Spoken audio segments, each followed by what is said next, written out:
அனைவருக்கும் வணக்கம். ஒரு முக்கிய செய்தி ஒன்று வந்திருக்கு. அதை தான் இந்த வீடியோவில் பார்க்க போகிறோம். ஆசிரியர் காலி பணியிடங்களை தெரிவிக்க உத்தரவு கொடுத்துருக்காங்க.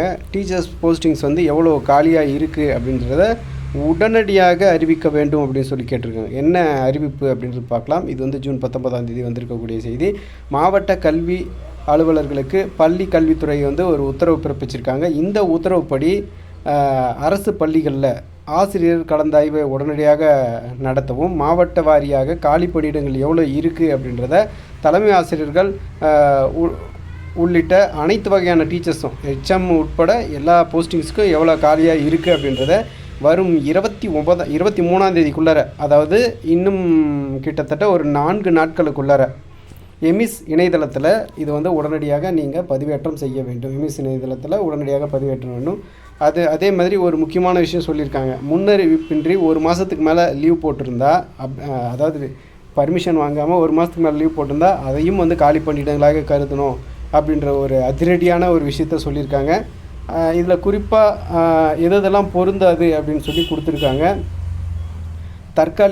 தற்காலிக பணி நீக்கம், மகப்பேறு விடுப்பு, வேறு பள்ளிக்கு போனவங்க, அதே மாதிரி அலுவலகத்தில் மாற்றுப்பணியில் சென்றவர்கள், இந்த மாதிரி விஷயங்கள் காலி பணியிடங்களாக கருதப்படாது அப்படின்ற விஷயத்தையும் சொல்லியிருக்காங்க. அதே மாதிரி இந்த லிஸ்ட்டு ரெடி பண்ணுங்கள். இதுக்கெல்லாம் யார் பொறுப்பு தெரியுமா? அந்த லிஸ்ட் ரெடி பண்ணுறதுக்கு இது முதன்மை மற்றும் மாவட்ட கல்வி அலுவலர்களே இதுக்கு பொறுப்பு. இந்த லிஸ்ட்டு தயார் பண்ண இவங்க தான் பொறுப்பு. உடனடியாக ரெடி பண்ணுங்க அப்படின்ற மாதிரி சொல்லியிருக்காங்க. ஸோ ஆசிரியர் பணியிடங்கள் எப்பொழுது நிரப்பப்படும், எவ்வளோ போஸ்டிங் இருக்குது, இந்த மாதிரி நிறைய பேர் கேட்டுட்டு இருந்தீங்க. உங்களுக்கான ஒரு மகிழ்ச்சியான செய்தி தான். ஸோ லிஸ்ட் தயார் பண்ண போகிறாங்க. அப்டேட்டட் லிஸ்ட்டு ஒவ்வொரு முறையும் பார்த்திங்க அப்படின்னாக்கா நம்ம சொல்லக்கூடிய வேக்கண்ட் அப்படின்றது 2025 சொன்னது, 24 சொன்னது அப்படின்னு சொல்லிட்டு அந்த அப்டேட் தான் சொல்லுவாங்க. கரண்ட்டில் எவ்வளோ வேக்கண்ட் இருக்குது, அதில் உடனடியாக முதல் கட்டமாக எவ்வளோ வேக்கன்சி நிரப்ப போகிறாங்க அப்படின்ற அப்டேட்டை இன்னும் 4 நாட்களில் நம்ம தெரிந்து கொள்ள போகிறோம்.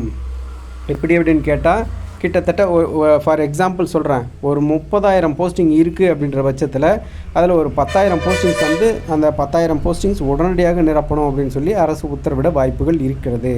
ஸோ இப்படி ஒரு சம்பவம் தான் இப்போ நடந்திருக்கு. ஸோ அரசின் இந்த அதிரடியான நடவடிக்கை உத்தரவு எல்லாமே பள்ளிக்கல்வித்துறை பக்கம் வந்திருக்கிறத பார்க்கும்போது கூடிய விரைவில் இந்த பணியிடங்கள் நிரப்ப வாய்ப்புகள் இருக்குது. எஸ்ஜிடி ஆகட்டும், பிடிபிஆர்டி ஆகட்டும், பட்டதாரி ஆசிரியர், இடைநிலை ஆசிரியர் பணி நியமனங்கள், பிஜி டீச்சர்ஸு, இந்த அப்பாயின்மெண்ட்ஸ் எல்லாமே கூடிய விரைவில் நடக்கப் போகுது. விஷயம் என்ன அப்படின்னாக்கா, நிறைய தரப்பு அவங்கவுங்களுக்கு சாதகமான சில கோரிக்கைகளை முன் வச்சு வழக்குகள், கோரிக்கைகள்னு சொல்லி வெயிட் பண்ணிகிட்டு இருக்காங்க. ஆனால் இதெல்லாம் உடைத்து தகர்த்தெறிகிற மாதிரியான அப்டேட் தான் வரப்போகுது அப்படின்றது எல்லாம் தெரிஞ்சுக்கோங்க.